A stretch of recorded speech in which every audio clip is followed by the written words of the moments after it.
நீங்கள் பார்த்துக் கொண்டிருப்பது நியூஸ் 21 செய்திகள். தமிழ்நாடு செய்திகளை உடனுக்குடன் தெரிந்து கொள்ள நியூஸ் 21 செய்திகளை பாருங்கள். உண்மை, உழைப்பு, உயர்வு.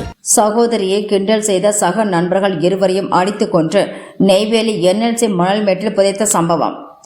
கடலூர் அருகே எம்புதரை சேர்ந்த நாகராஜ் மகன் அப்புராஜ். இவர் கடந்த பிப்ரவரி மாதம் 8ஆம் தேதி காணாமல் போனதாக அவரது பெற்றோர்கள் திருப்பத்திருப்புலியூரில் காவல் நிலையத்தில் புகார் அளித்தனர். அதேபோல் அதற்கு அடுத்த மறுநாள் பிப்ரவரி 9ஆம் தேதி புதூர் கிராமத்தை சேர்ந்த பாலகுரு என்பவரின் மகனான சரண்ராஜ் என்பவரும் காணாமல் போனதாக அவர்களது பெற்றோரும் புகார் அளித்தனர். இந்த நிலையில் அடுத்தடுத்து 2 இளைஞர்கள் காணாமல் போன நிலையில் அப்புராஜ் மற்றும் சரண்ராஜ் ஆகிய இருவரும் நெருங்கிய நண்பர்கள் என்பதால் கடலூர் மாவட்டம் காவல்துறையினர் தனிப்படை அமைத்து கடந்த 20 நாட்களாக விசாரணை மேற்கொண்டு வந்தனர். இந்த நிலையில் காணாமல் போன இருவர்களின் நெருங்கிய கூட்டாளியான அதே புதூர் கிராமத்தை சேர்ந்த பால்ராஜ் என்பவரை பிடித்து விசாரணை மேற்கொண்டதில் பல திடுக்கிடும் தகவல்கள் வெளியாகி உள்ளது.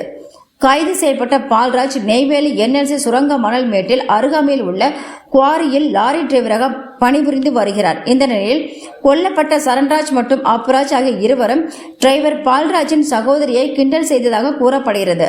இதனை மனதில் வைத்துக் கொண்டு கடந்த ஜனவரி மாதம் 22ஆம் தேதி மணல் குவாரிக்கு அருகாமையில் அனைவரும் மது அறிந்து கொண்டிருந்தனர். அப்போது பால்ராஜ் ஆத்திரமடைந்து லாரியிலிருந்து இரும்பு லாடு மூலமாக அப்புராஜை அடித்துக் கொன்றுள்ளார். தடுக்க சென்ற சரண்ராஜையும் அடித்துக் கொன்று NLC மணல் மேட்டில் புதைத்துள்ளார்.